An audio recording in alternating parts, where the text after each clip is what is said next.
Vous vous demandez tout le temps comment choisir un produit dans un supermarché et vous essayez d'avoir à chaque fois le meilleur. Bienvenue sur la chaîne Jean-Michel Cohen, la chaîne où on ne parle que de nutrition et où on ne vous prend pas pour des patates.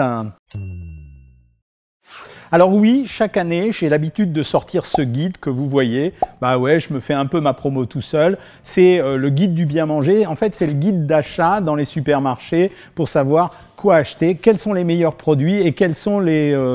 comment je vais dire pour pas avoir de procès, les produits que j'aime un petit peu moins, qui sont pas terribles, qui sont un peu pourris, quoi. Et donc je sors ce guide et je fais le travail pour une part en essayant de vous montrer pourquoi un produit est plus intéressant qu'un autre. Et pour faire ce travail, vous allez voir, c'est complet, on vous montrera quelques pages à l'écran dans quelques secondes. Pour faire ce travail, en général, ce que je fais, c'est que je lis les étiquettes des produits que j'ai regardés et j'essaye de choisir les produits qu'on consomme le plus. Alors quand je regarde une étiquette, moi, professionnel, puis-je dire, qu'est-ce que je regarde en premier? La première chose que je regarde, avant, il y a quelques années, c'était les valeurs nutritionnelles, c'est-à-dire les calories, les glucides, etc. Aujourd'hui, c'est pas vrai. Comme la nourriture s'est industrialisée un max, ce que je regarde, c'est la liste des ingrédients. Pourquoi? Parce que ça me montre comment a été fait le produit. Alors d'abord, retenez bien quelque chose. Le premier ingrédient qu'on voit, c'est celui qui existe dans la plus grande quantité dans le produit. Par exemple, si j'achète un produit light et que dessus je vois eau en premier, c'est que j'ai acheté de l'eau. C'est bête, hein, mais ça marche comme ça. Deuxième exemple, j'achète noix de Saint-Jacques en risotto. Bon, en principe, noix de Saint-Jacques en risotto, je m'attends à trouver des noix de Saint-Jacques. Mais si je vois riz, premier ingrédient, tomate, deuxième ingrédient, eau, troisième ingrédient, et que je vois coquille Saint-Jacques 4,7%, ben, je n'ai pas acheté des coquilles Saint-Jacques en risotto. J'ai acheté du riz légèrement avec un goût de coquille Saint-Jacques. Deuxième chose, quand je regarde la liste des ingrédients, ça me permet de savoir ce qu'on a ajouté à l'intérieur. Ça veut dire, est-ce qu'on a ajouté beaucoup de colorants? Donc ça veut dire, par exemple, le jambon rose qu'on achète en supermarché n'est pas si rose que ça en réalité. Très souvent, on a tendance à rajouter un colorant. Je ne critique pas, mais ce n'est pas tout à fait le jambon de l'artisan que je connais et que j'aime bien. Deuxième chose, je vois s'il y a beaucoup de conservateurs, si on a rajouté des exhausteurs de goût, s'il y a trop de sel pour essayer d'amplifier le goût. Ça me permet de savoir si ce que j'ai acheté, ça ressemble à un plat maison ou si c'est vraiment l'aile ou la cuisse, quoi, avec Coluche et De Funès. Hein.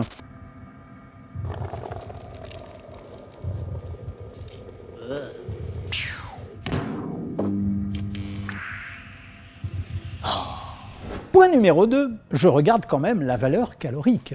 Je cherche à savoir si le produit que j'ai acheté, il est un peu riche, pas trop riche ou très très riche. Et en fait, des fois, j'ai des super surprises. Par exemple, j'ai vu des poêlées de légumes qui sont blindés en matière grasse. C'est-à-dire que c'est super vertueux. Je vais au supermarché, je me dis ce soir, petits légumes, je me fais avoir. J'ai acheté légumes au petit lardon à la mozzarella. Je me dis après tout, c'est pas grand-chose, j'ai mangé des légumes. Mais quand je regarde l'étiquette, la valeur calorique, c'est pas entre 50 et 100 calories comme les légumes de façon traditionnelle. Ça va être 150, 180 calories.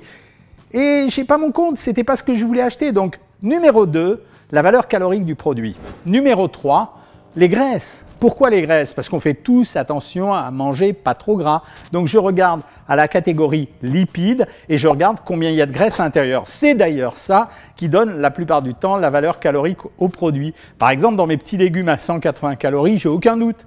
Ce n'est pas les petits lardons qui m'ont donné les 100 calories de plus. C'est probablement les matières grasses qu'on a rajoutées.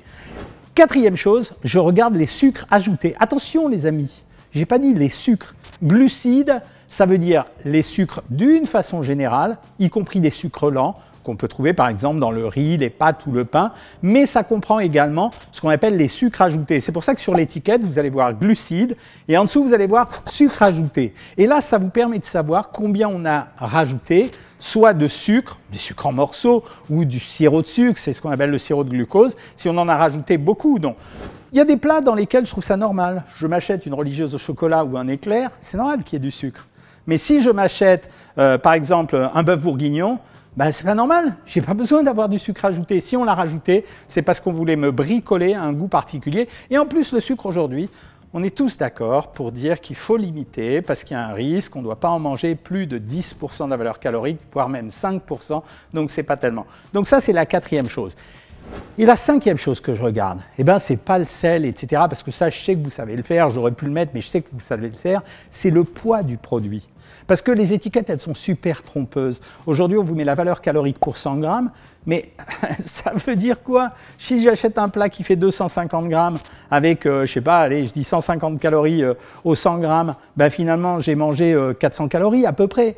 Si je prends un plat qui fait 350 grammes, j'en ai pris un tiers de plus. Donc, je regarde le poids des aliments. Et la deuxième chose pour laquelle je regarde le poids des aliments, c'est parce qu'on s'est rendu compte ces derniers temps que par exemple les pots de yaourt, ils ont tendance à les diminuer. Alors ils ont monté avant, maintenant ils les diminuent parce qu'en fait ils veulent conserver le prix, donc ils mettent moins de matière. Voilà pourquoi je regarde le poids d'un aliment et je le regarde aussi pour certains produits comme par exemple les pains.